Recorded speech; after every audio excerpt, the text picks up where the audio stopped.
The silence inside Ethan Carter's house was not the peaceful kind. It was the kind that settled into the walls over years, the kind that collected in the corners of rooms and hung between pieces of furniture like cobwebs nobody could quite reach. It was the silence of a man who had learned, slowly and painfully, that sound could be a form of grief, that a house too full of noise reminded him of everything it used to hold. So Ethan let the quiet stay. He kept his radio low, kept his footsteps soft, kept his words to the necessary minimum. He was 38 years old, and he had been living carefully for 4 years now, as if volume itself might break something fragile inside him that had never quite healed. His hands, broad and calloused from years of working with wood, could shape a chair from raw timber, could smooth a grain until it gleamed, could hold a child through a nightmare, but they had not been able to hold on to his wife, Sarah, not when she needed it most. And that was the wound at the center of everything. He worked from home, in the wide workshop he had built off the back of the house, the year before Sarah got sick. He was a furniture craftsman, the kind that took commissions from people who still cared about things made slowly and by hand. He shaped dining tables and bookshelves, and rocking chairs from cherry wood and walnut and white oak, and the rhythm of sanding and fitting and joining gave his days a structure that nothing else quite could. He was good at the work, genuinely good, and on some mornings the satisfaction of it was enough to get him through until evening. He would take breaks to fix Noah, lunch, grilled cheese, apple slices, the same things Sarah used to make, and they would eat together at the kitchen table in a companionable quiet that was different from the house's usual silence. Warmer, somehow. Noah was 8 years old and had his mother's eyes, gray-green and watchful, and he had inherited her patience too, a steadiness that seemed too old for a child his age. He did not demand that his father be cheerful. He seemed to understand, in the deep, wordless way that children sometimes do, that his father was carrying something heavy, and he did not ask him to put it down. The house itself sat at the end of a short dead-end street in a small Ohio town where the winters were long and the summers merciful. There were 4 other houses on the block, all of them belonging to people Ethan knew by name but not by story. He waved when he picked up the mail. He helped the elderly man across the street move a fallen branch after a storm. He was not unfriendly, he was simply closed, like a book that had been left out in the rain and then dried shut. It had taken him a long time to accept that this was just how things were now, and he had made a kind of peace with it.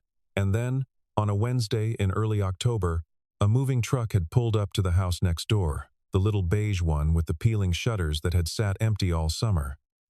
And a woman had stepped out into the afternoon light, with a small girl on her hip and boxes, stacked so high in the truck that it seemed impossible they all belonged to just 2 people. Her name was Emily Parker. Ethan learned this from the name written on the side of one of the boxes.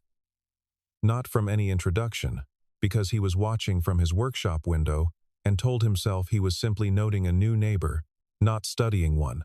She was 34, though he would not know that for weeks.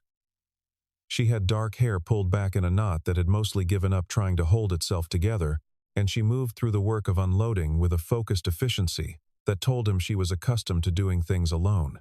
The girl Lily, he would learn, was 7 years old and had her mother's coloring but none of her containment. She darted in and out of the open front door, carrying small things, announcing findings, asking questions that drifted across the yard in fragments. "Mom, where does the pink blanket go?" And "Mom, is this our real house now?" And "Mom, there's a boy watching us from next door." That last one made Ethan step back from the window, and he returned to sanding a cabinet door with perhaps more focus than it required. Noah met Lily the following Saturday, in the way that children always managed, without preamble, without strategy, simply by being in proximity and finding each other interesting. She had come to retrieve a ball that had rolled under Ethan's fence, and Noah had been sitting in the yard reading, and within 20 minutes they were deep in conversation about something involving dragons and whether or not a treehouse counted as a castle. Ethan watched them from the porch and felt something move in his chest, not quite pain, not quite happiness, but the strange, warm ache that lives between the two. He went inside before he could examine it too closely. He nodded when Emily came to collect her daughter, said it was no trouble, said Noah could use the company, and closed the door before she could say much more than thank you. He told himself it was enough, that the children would have each other, and the adults would keep a polite distance, and everything would stay manageable. He told himself that twice, which should have been a warning that he did not quite believe it. The nights were getting colder. The leaves on the oak tree in the backyard had gone fully red. And in the evenings, when the wind moved through them, they made a sound like rushing water. On those evenings, standing at the kitchen window after Noah had gone to bed, Ethan sometimes thought he could hear Lily's laughter still hanging in the air of the yard, small and bright, and alive in a way that made his throat tighten. He would make himself a cup of tea, he rarely finished, and then go to bed and stare at the ceiling for a long time before sleep came. It was on a Tuesday, cold, raining, the kind of rain that arrived sideways that everything changed. Ethan had just finished reading to Noah and turned off the lamp when he heard it. 3 small knocks at the front door, hesitant and close together, the kind of knock that belongs to someone who is not sure they should be knocking at all. He went downstairs, glanced at the clock, 9:47, and opened the door. Lily Parker stood on his porch in a thin set of pajamas printed with yellow stars. She was barefoot. Her hair was tangled, and her cheeks were streaked with tears that had not finished drying. And she was shaking not just from the cold, though the cold was sharp enough. She was shaking the way small creatures shake when something has frightened them beyond what they know how to hold. She looked up at him with her mother's eyes, wide and dark and absolutely certain that she had come to the right place. She reached out and wrapped both her small hands around 2 of his fingers, and she said, in a voice so thin he had to lean down to catch it, "I need a father by Friday. If I don't have one, they're going to take me away from my mom forever." Ethan stared at her. The rain came down. In the background of his own mind, he heard the distant sound of something shifting a gear, a lock, a door he had kept sealed for a very long time beginning, just barely, to move. He had no words. He had no plan. He could only crouch down to her level and say, very quietly, "Come inside." He had just draped a blanket over her shoulders and was putting the kettle on when Emily appeared at the door, breathless and pale, her coat thrown on over her nightclothes. Lily. Her voice had that particular quality of a mother who has passed through terror and come out the other side into a shaking relief. "I'm so sorry," she said, not to Lily, to Ethan. And the apology carried so much weight that it barely fit inside 2 words. "She shouldn't have. I had no idea She's okay," he said. "She's warm." Emily sank to her knees and pulled her daughter into her arms and held her so hard that Lily made a small sound of protest. Over the top of her daughter's head, Emily's eyes met Ethan's, and he saw in them something he recognized immediately because he had lived inside it for years. It was the look of a person who is just barely holding a very complicated life together, and who has become so accustomed to holding it that they have forgotten what it would feel like to put any of it down. He sent Lily home with a cup of cocoa and a promise that everything was okay, and he watched Emily walk her daughter back through the rain, and then he stood in his kitchen for a long moment doing nothing. The next morning, Emily knocked on his door while Noah and Lily were at school. She was calm now, dressed neatly, her hands wrapped around a mug she had brought from her own house as if she needed something to hold. She told him everything. Her ex-husband was a man named Daniel Walsh. He was wealthy, connected, the kind of man who wore his success as armor, and believed that money was simply a more efficient version of being right. They had divorced 2 years ago. After a marriage, Emily described in a voice stripped of all drama, as quietly and precisely as someone filing a report. It had not been violent, but it had been suffocating. He had controlled everything, the money, the schedule, the shape of her days, and when she finally left, she had done it with Lily on her hip and 2 suitcases and a determination that had not wavered since. But Daniel had not gone away. He had regrouped, hired a team of lawyers, and filed for full custody. His argument was elegant in its cruelty. Emily was financially unstable, living in a rented house in a new town. No family nearby. No partner. No permanent community. He was offering Lily stability, he said. Structure. A future. His lawyers were very good at making love sound like a liability. The hearing was on Friday. His attorney had made it clear that if Emily could not demonstrate a stable, two-parent household environment, or at minimum, a committed partnership, the court would look favorably on Daniel's petition. Lily thinks, Emily said, and paused, and reset.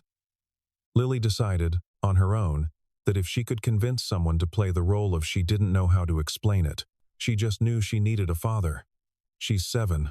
She solved the problem the way a 7-year-old solves problems. She looked up at him, and her expression was the most naked and humiliated thing he had seen on a person's face in a long time. "I'm not asking you to do it," she said immediately. "I want you to know that. I'm not here to ask you to lie to anyone or to put yourself in a strange position. I just wanted to explain what happened last night. Why she came to you." She stood. "I'm sorry again." Ethan said nothing for a moment.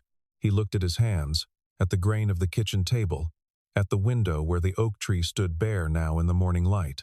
"What would it take," he said carefully, "to make the court believe you had a stable environment?" Emily stopped. She turned back slowly. "They're sending a social worker on Thursday. For a home visit. If she sees a family, 2 parents, something that looks, I don't know, real." The word came out like it had edges. He looked at her for a long time. "Okay," he said. "Let me think about it." He did not sleep well that night.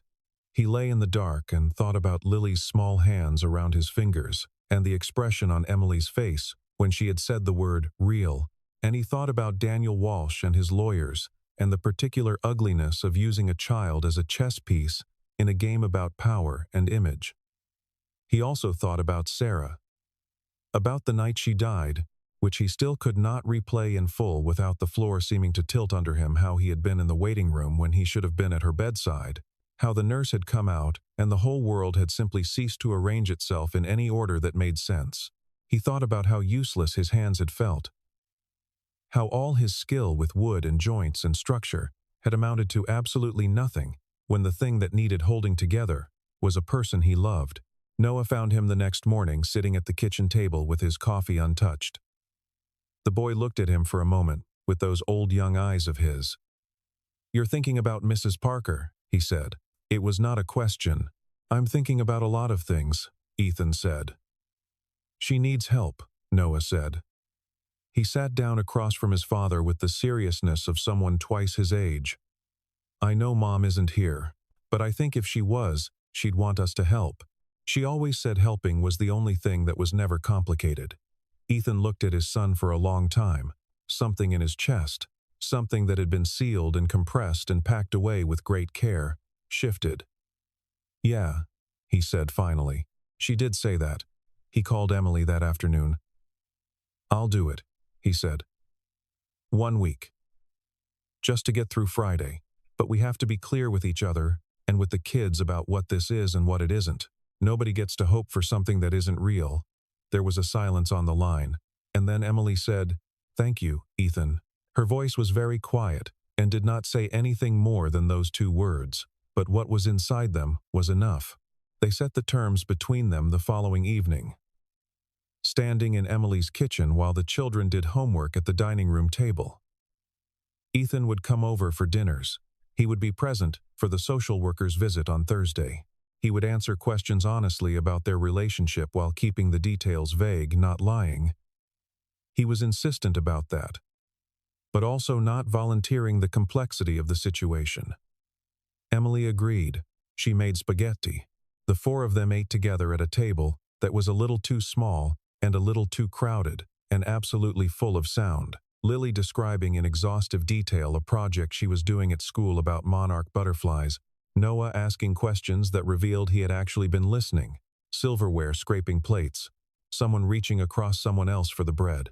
Ethan sat in the noise of it and felt something strange move through him, not discomfort, something closer to recognition, like a word in a language he used to know surfacing, unexpectedly, whole and familiar on his tongue, warmth. He had forgotten it could feel like this.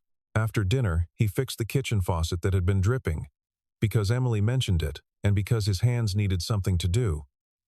And Lily sat on the counter beside him, and handed him tools with great solemnity, and he talked her through what each one was for, and she listened with the intensity of someone learning something important.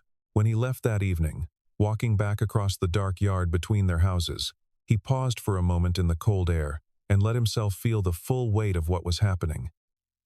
He was in it now. He was not sure what it was yet. But he was in it. He had not been expecting Daniel Walsh to appear in person so quickly. It was the following afternoon, a Saturday, and Ethan was in Emily's backyard, helping Noah and Lily clear the old leaves from the garden beds, when a silver car pulled up in front of the house, and a man got out with the particular unhurriedness of someone who believed the world arranged itself around his schedule. Daniel Walsh was 45, tall, with the kind of groomed and deliberate appearance that spoke of regular maintenance haircut, suit, shoes with a shine on them that seemed almost aggressive for a suburban street. He came through the side gate without knocking. He looked at the yard, at the children, at Ethan, with a slow assessment that ranked all of it and found it lacking. Emily. He said her name the way certain men say the names of things they used to own. Emily came out of the house, and Lily immediately moved from the garden beds to stand close against her mother's side, which told Ethan everything he needed to know about what this man's presence felt like to his daughter. "I came to see Lily," Daniel said, in a tone that did not accept the possibility of refusal. "Daniel, you're not scheduled. I was in the area." He looked at Ethan then, a full look, unhurried and plainly contemptuous. "And this is Ethan Carter," Ethan said. He did not offer his hand. "Emily's neighbor," Daniel said. He smiled. It did not reach his eyes, or anything near them. "The carpenter." He said the word carpenter the way some people say interesting when they mean the opposite. "Furniture craftsman," Ethan said. "Right." Daniel looked him up and down once more, then dismissed him, with a slight shift of his attention, back to Emily. "The court is going to want to know that Lily is living somewhere with genuine resources and genuine stability, not just someone who's good with a hammer." He crouched down to Lily's level, and to his credit, the gesture was practiced enough to look natural. "Hey, bug." But Lily did not move toward him. She pressed closer to Emily, and then, and this was the thing that lodged itself somewhere deep in Ethan's chest, she took a half-step sideways until her shoulder was just barely touching Ethan's arm. It was not dramatic. She was not performing anything. It was simply the instinctive movement of a child moving toward the thing that felt safest. Ethan did not reach for her. He just stood very still and let her have the contact she needed. Daniel noticed. The smile went somewhere colder. "See you in court, Emily." He left the way he came, and the gate clicked shut behind him, and the yard was quiet again. Noah looked at Lily. "He seems mean," Noah said matter-of-factly. "Noah," Ethan said. "It's okay, Dad," Lily said automatically, without thinking, because it was simply the word that came, and then she looked up at Ethan with wide eyes, startled at herself, and Ethan looked down at her and did not correct her. He just said, gently, "Let's finish the garden." That evening, after the children were in bed, Emily told him what she knew about Daniel's strategy. His lawyers had been thorough. They had looked into Ethan's background. They had found the hospital records from the year Sarah died, not the specific medical information, but the fact of her death, the date, the circumstances enough to construct a narrative that served their purposes. On Monday, Ethan was in his workshop when Emily texted him and said that Daniel's attorney had filed a supplemental brief. In it, they had described Ethan as a man with a history of personal tragedy and demonstrated inability to maintain family stability, which was a very elegant way of saying he couldn't keep his wife alive. He read the message twice and then put down his sanding block and sat on the edge of his workbench and looked at the floor for a long time. There was a sound in him that he could not quite locate somewhere below his ribs, above his stomach, a sound like something pulling tight. He did not go to Emily's that evening. He sent a text that said he was behind on a commission, which was technically true. He did not eat dinner. He sat in the workshop until very late, running his hands over the surface of a half-finished table, feeling the grain under his palms. trying to use the familiar texture as an anchor. He thought about Sarah. He thought about the last month of her illness, about the particular exhaustion of loving someone who is being taken from you slowly, about how he had tried everything a person could try and it had not mattered at all, and she had died on a Tuesday morning in March, while the world outside the hospital window was disgustingly, indifferently lovely. He had never spoken about that night to anyone except his sister, and only once. He had packed it away. He had thought he had packed it very carefully. Now someone had reached in and used it as a weapon, and the packaging had come undone, and he did not know how to put it back. Emily let 2 days pass before she came to him. She found him in the workshop on Wednesday morning, working with a focused blankness that was not really concentration. She closed the door behind her. She did not begin with the legal situation or with apologies. She sat down on the old stool in the corner and said, simply, "I failed too, you know. That's what I told myself for a long time." He looked up. She was looking at her hands. When Lily started having nightmares, the first year, when she stopped eating lunch at school for 3 weeks, and I didn't notice until her teacher called. When I signed the wrong permission slip because I was so tired I couldn't read straight. She paused. I thought if I were a better mother, none of this would have happened. If I'd left sooner, or stayed, or chosen differently, or been stronger, or been, I don't know, something else. She looked up at him. I don't think that anymore. But I thought it for a long time. The workshop was quiet around them. Ethan set down his tool. He looked at her, really looked. The way he had been carefully not doing for weeks, and then he said, "Do you want to hear about the night Sarah died?" She said yes. And he told her. Not everything, not all at once, but enough.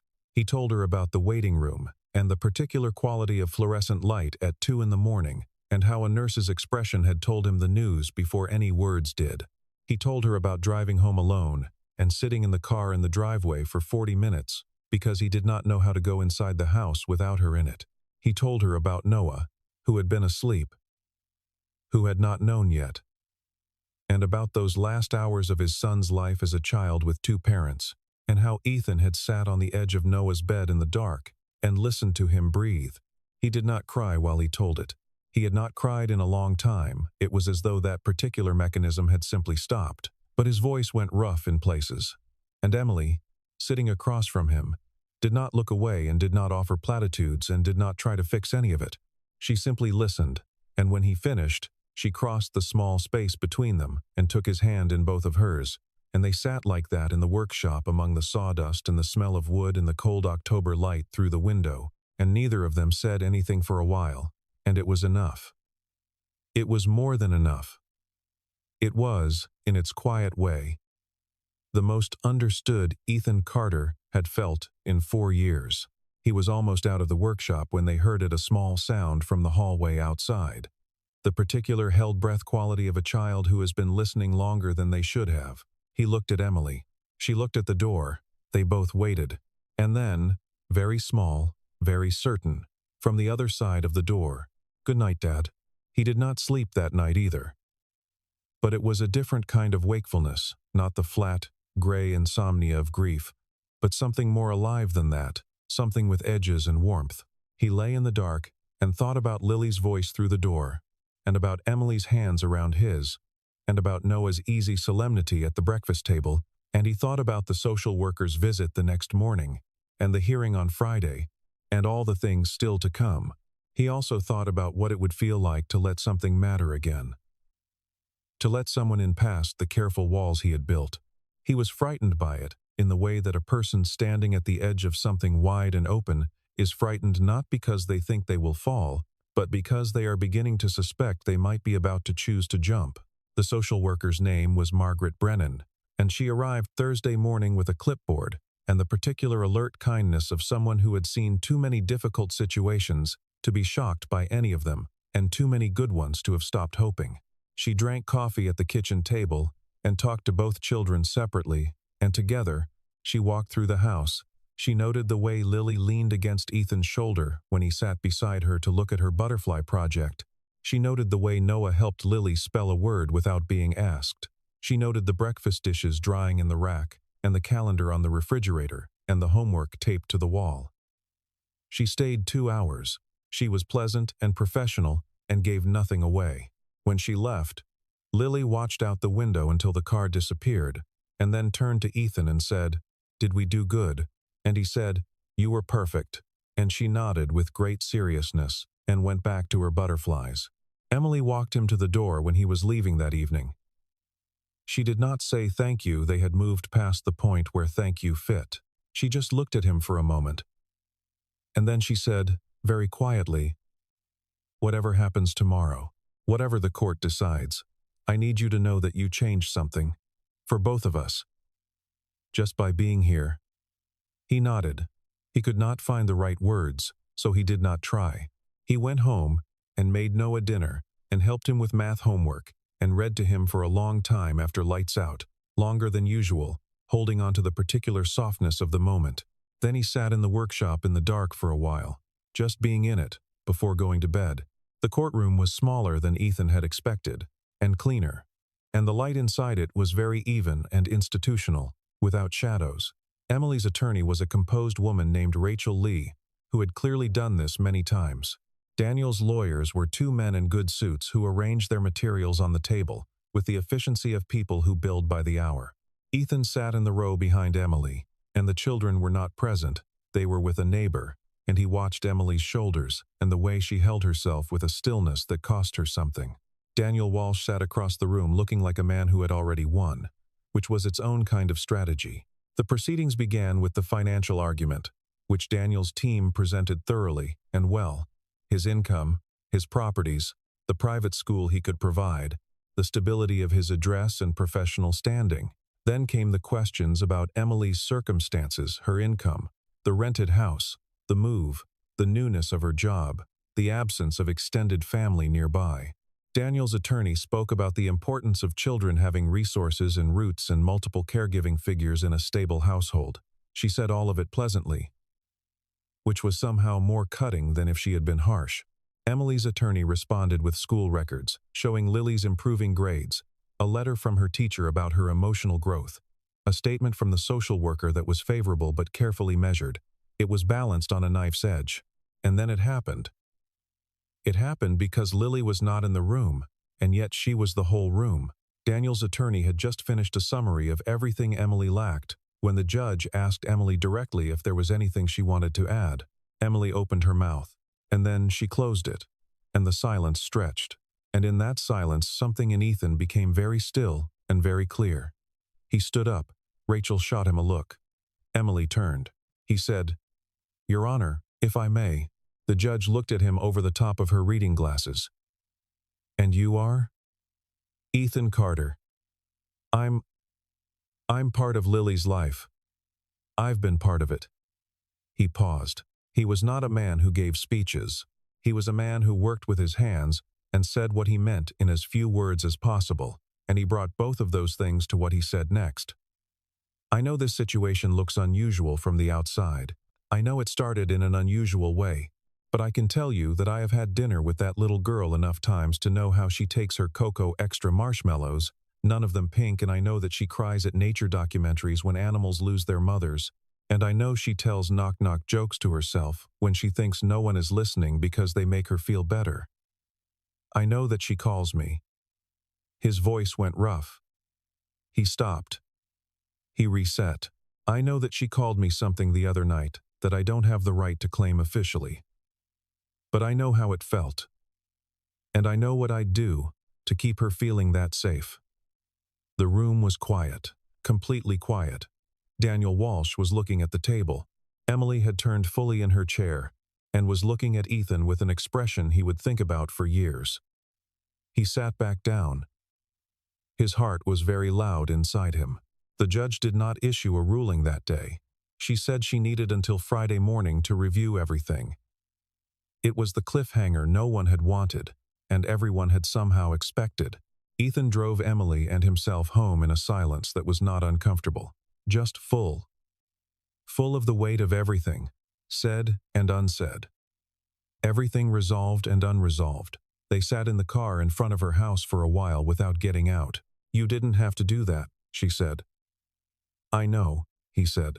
"You meant it," she said. "It was not a question." "I know," he said again. She looked at him for a moment longer, and then she got out of the car, and he followed her inside, because neither of them was willing to separate the evening yet, and they sat on the porch steps while the night settled around them. And eventually they talked about nothing important: the oak tree, the upcoming cold, whether Noah's bicycle needed new tires, and underneath all of it was something warm and steady that had been building for weeks, and that both of them had been very carefully not looking at directly, the way you don't look directly at something bright. "I've been afraid," Emily said, after a while. She was not looking at him. "Of caring about someone again. Of letting Lily get attached, because if it doesn't—" "I know," he said. "I've been afraid of the same thing." A pause. The street was quiet. Somewhere down the block, a dog barked once. "But the thing about being afraid," she said slowly, "is that it doesn't actually stop anything. It just makes you carry the fear and the thing at the same time, and that's heavier." He turned to look at her profile in the dim porch light. She had a way of putting things plainly that got inside him. Sarah had been the same way. He had always loved that the people who did not dress a truth up in anything, who just said it and let it land. "Emily," he said. She turned. He kissed her. It was quiet and careful, and full of all the months of proximity and careful distance, and it lasted only a moment, and when it was over she was very still for a second, and then she let out a breath that sounded like something she had been holding for a long time. Through the living room window, because Lily was not nearly as asleep as they had thought, a small face watched from behind the curtain, and smiled a smile so complete that it seemed to light the whole room from inside. The morning of Friday came gray and cold, as if the sky were hedging its bets. Ethan was already up when Noah appeared in the kitchen doorway, still in his pajamas. He climbed onto a stool at the counter and accepted the glass of orange juice Ethan put in front of him. They did not talk about the hearing. They made pancakes, the way they always did on Fridays, because some rituals are the bones of a life, and you do not abandon them when the world is uncertain. In fact, you hold them tighter. Lily came over at 8, already dressed, her hair in 2 careful braids that Emily had obviously worked on, and she sat next to Noah and ate a pancake without tasting it, and then said, very quietly, "What if they make me go?" Noah put down his fork. He looked at Lily with an 8-year-old's direct and uncomplicated seriousness. "They won't," he said. "You're ours." It was such a simple thing. It was the truest thing anyone said that entire week. Ethan turned away to the stove so no one would see his face. The call came at 10:37 in the morning. Emily took it in the kitchen with her back to everyone, and Ethan watched her shoulders, and when they dropped, not in defeat, but in release, in the particular physical expression of a held breath finally let out, he knew. She turned around. Her eyes were wet. She said, "We won." And then Lily said, "What does that mean?" And Emily knelt down and said, "It means you're staying with me. You're staying home." And Lily considered this for one very serious moment, and then burst into tears and threw herself into her mother's arms, and Emily held her daughter and rocked her back and forth the way she had not needed to do in months, and Noah stood very still beside Ethan, looking at the scene with that particular careful expression of his. And Ethan put his hand on his son's shoulder, and Noah leaned into it. The ruling had cited, specifically, the evidence of emotional stability and loving environment provided by the combined household, the social worker's observations, the teacher's letter, the clear security and confidence Lily demonstrated in her home setting. The judge had also noted, in language that Rachel said was unusual and deliberate, that a child's need for emotional safety was not something that could be purchased, and that the evidence before the court pointed clearly toward where that safety resided. Daniel had left the courthouse without speaking to anyone. His lawyers had packed their briefcases with the efficiency of men already billing for the next matter. It was over. It was over, and the world outside Emily's kitchen window was doing something ordinary and beautiful. The sun had come out from behind the gray, late, almost reluctant. But there, filling the room with the kind of autumn light that turns everything it touches briefly golden, Lily pulled back from her mother and turned to look at Ethan. She looked at him for a long moment, really looked, the way she always did, as if she were reading something important just beneath the surface of his face. Then she walked over to him and put her arms around his waist as far as they would go, and held on. He stood for a second in the surprise of it, and then he bent down and held her back, this small, fierce girl who had knocked on his door in the rain, and handed him back something he had thought was gone. "Can I call you Dad?" she asked. Not pretend, real. His voice, when he answered, had a quality he did not recognize at first. It took him a moment to understand that it was the sound of himself crying. Actually crying. For the first time in 4 years. "Yeah," he managed. "Yeah, you can." Noah, who had been watching all of this with his mother's gray-green eyes, reached into the pocket of his jeans and produced something that he had clearly been carrying around for some time. Something small, waiting for the right moment in the way that children sometimes know to wait for things. He opened his hand. In his palm sat a ring, his mother's ring. A simple gold band with a small inset stone that Ethan had given Sarah before they had any money, and that she had worn until the end. "I found it in your nightstand," Noah said, not apologetically, just factually. I thought maybe Mom would want you to give it to someone who needs it." He looked at Emily with complete and uncomplicated certainty. "I think she'd like you," he said.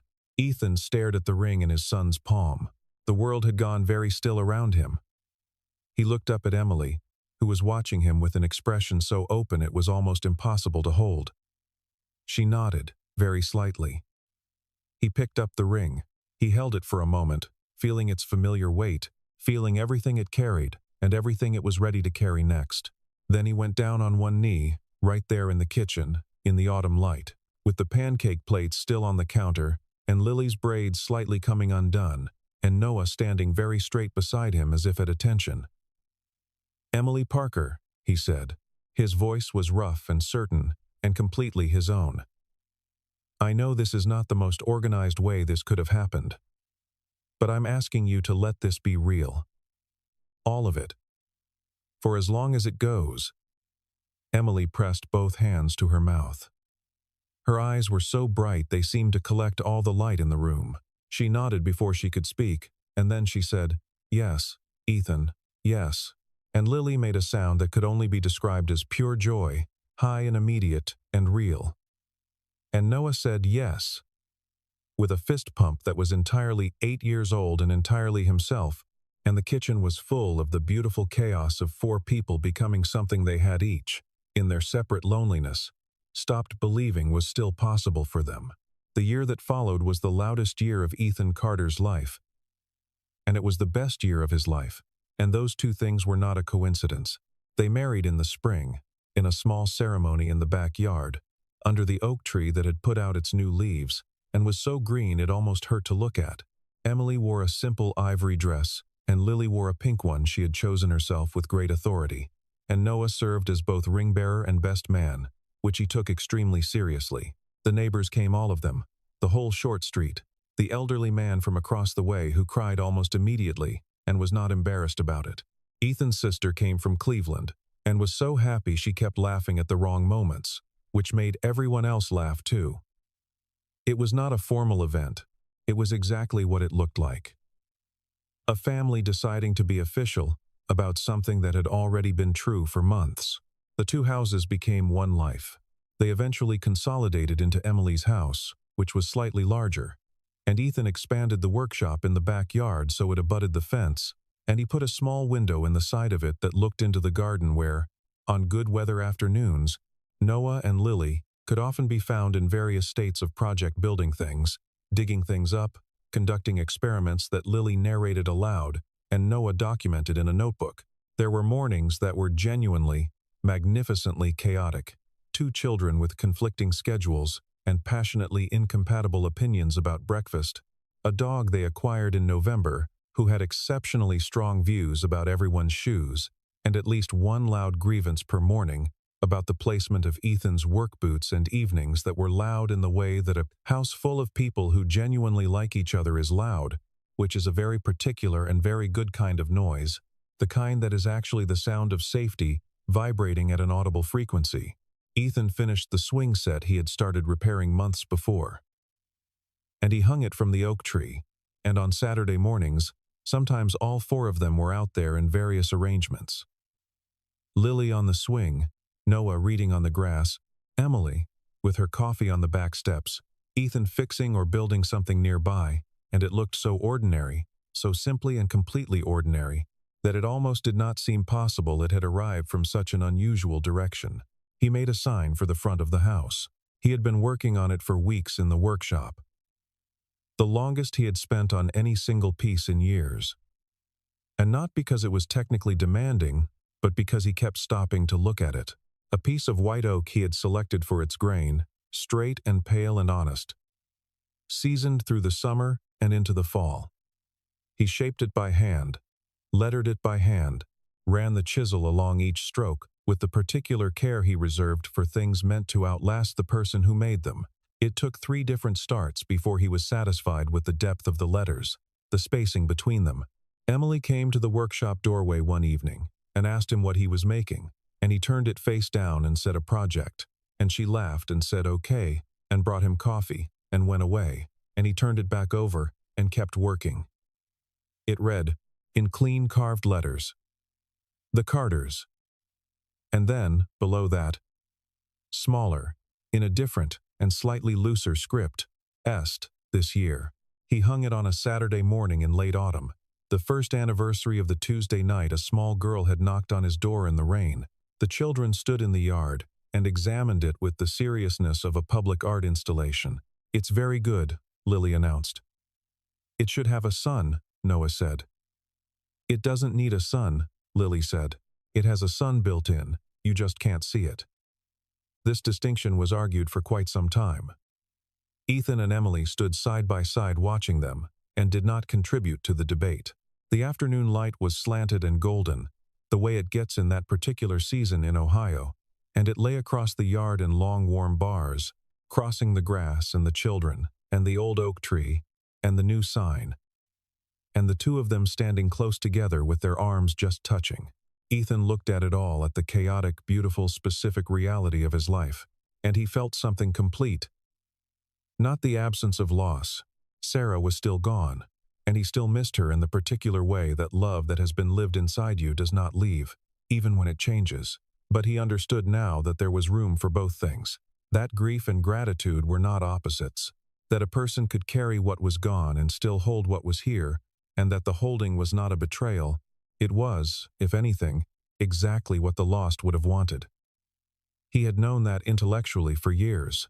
He understood it now, in his body, in his chest, in the specific weight of the morning, and the specific sound of his children arguing about invisible suns.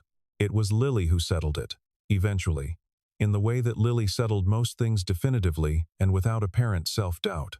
She walked up to the sign, studied it one final time, and said, "It's perfect, because we're a family, and families don't need suns on signs. The sun is at home." She turned and ran back toward the house, calling something over her shoulder about needing a snack. Noah looked at the sign for another beat, then conceded the point and followed her. Emily laughed. Ethan laughed. And then, Lily, already halfway up the porch steps, almost inside, about to be swallowed back into the ordinary noise of an ordinary Saturday afternoon, turned one more time, looked straight at Ethan across the yard, and without any preamble, without setup or punctuation, said in her bright, absolute voice, "Love you, Dad." And then she was gone through the door, taking all that loudness with her, leaving the yard to its light and its quiet. Ethan stood for a moment longer. The oak tree moved in the wind, just slightly, the way it always did in the afternoons when the air came in from the west. The sign held steady. Everything that had been broken in him, not fixed, not erased, not pretended away, but carefully, stubbornly, lovingly rebuilt by 4 people who had not known they were building it together, held steady too. He breathed in the cold, clean air. He looked at Emily beside him, at the specific way the autumn light moved across her face, at the way she was already smiling at something the children would do next, at the absolute and unhurried realness of her standing there in his life, in their shared, complicated, ordinary, extraordinary life. He thought, for the first time in many years, not as a hope, not as a wish, but as a plain and settled fact, something that was not complicated by grief or fear or the particular weight of what was lost. He thought, I am home. And it was true. It was completely and simply and entirely, irreversibly, gratefully true. The yard held its light. The sign held its name. The door at the end of the porch opened, and the noise of his family spilled out into the afternoon, and Ethan Carter walked toward it,